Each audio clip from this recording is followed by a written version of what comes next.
नमस्कार साथियों, आपका अपना चैनल बाजार की बातें पर।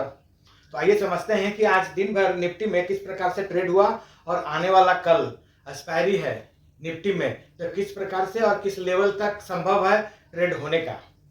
पर आज का जो मूड माहौल खराब हुआ उसके पीछे मात्र एक कारण था, जो हमारे देश के भारत के प्रधानमंत्री ने हम लोगों को आगाह किया कि तेल बचाएं, खाने वाला तेल हो चाहे गाड़ी चलाने वाला तेल हो, मोबिल डीजल, पेट्रोल, और सोना न खरीदे।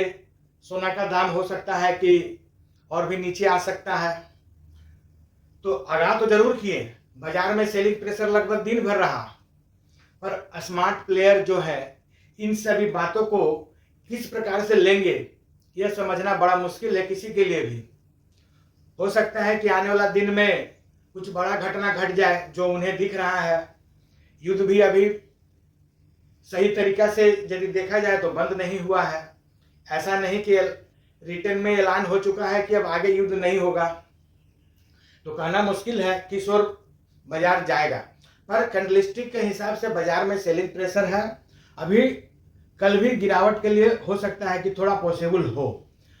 निफ्टी में एक्सपायरी है, इसलिए गिरावट का चांस थोड़ा कम हो सकता है, संभल सकता है, बाउंस बैक हो सकता है, क्योंकि जो लेवल बन चुका है 23,800 आज का, और ऊपर जो 24,200 से 300, तो एक्सपायरी लगभग इसी बीच में होने की संभावना है, होना चाहिए, ऐसा अनुमान था। हो सकता है कि कल 100-200 पॉइंट नीचे जाकर के फिर 23,800 से ऊपर आ जाए।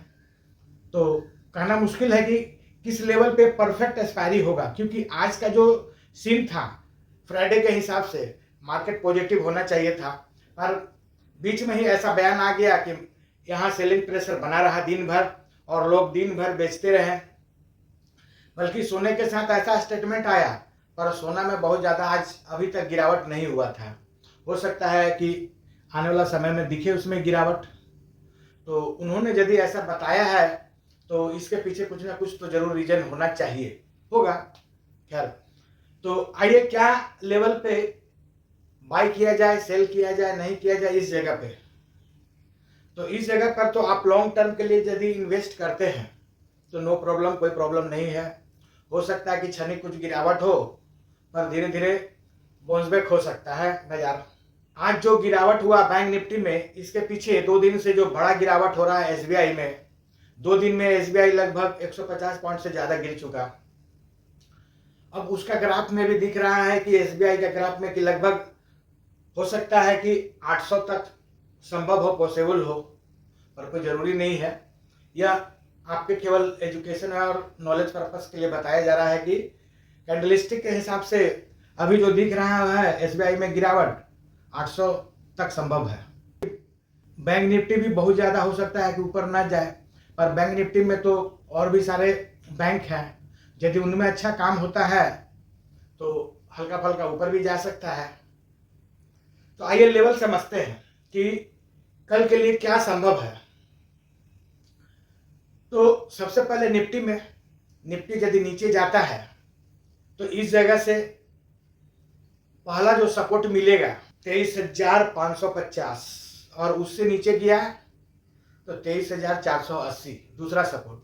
वहां के बाद गिरावट और ज्यादा, और यदि ऊपर की ओर जाता है निफ्टी तो आज का जो हाई है लगभग 24,000 बड़ा रुकावट का काम करेगा, और उसे क्रॉस करके लगभग 45 मिनट टिकता है तो फिर 24,100 से 200 की ओर बढ़ सकता है।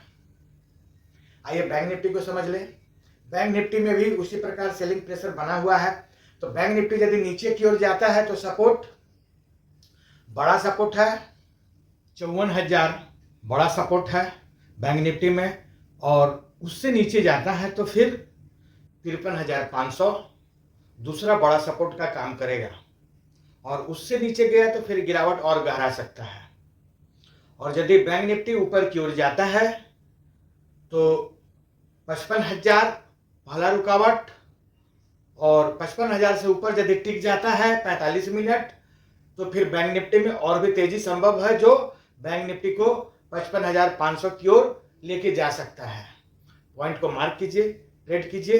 पर मैं हमेशा बताता हूं कहता हूं कि ट्रेड को अवॉइड कीजिए, क्योंकि आप छोटे रिटेल ट्रेडर हैं तो स्वाभाविक है कि आप आउट ऑफ द मनी में काम कीजिएगा, कम पूंजी में, और आउट ऑफ द मनी बनता ही है जीरो होने के लिए एक्सपायरी के दिन। उसमें आपका ज़्यादातर लॉस संभव है, होता है, ऐसा देखा गया है। तो लॉन्ग टर्म में बने रहिए, लॉन्ग टर्म में शेयरों में इन्वेस्ट कीजिए और वेल्थ का क्रिएशन कीजिए। धन्यवाद।